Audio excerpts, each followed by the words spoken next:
Welcome to Chillin' 101. We hope this video helps. You begin by opening Microsoft Teams and locating the calendar. This gets you into scheduling fast.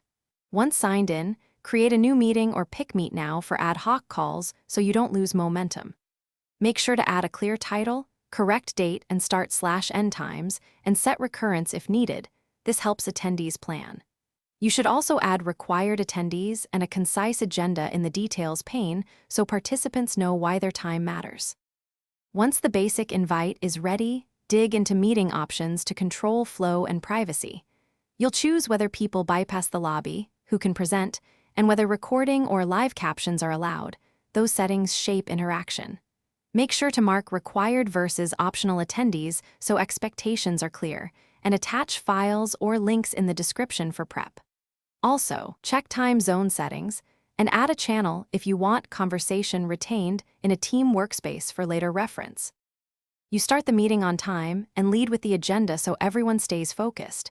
Ask participants to mute when not speaking and use video selectively to save bandwidth.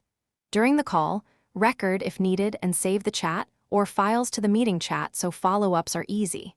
After the meeting, assign action items and share notes. If people can't join, first verify permissions and lobby settings, then check network and prompt attendees to update the Teams app before Thanks for watching. Consider subscribing if we helped you.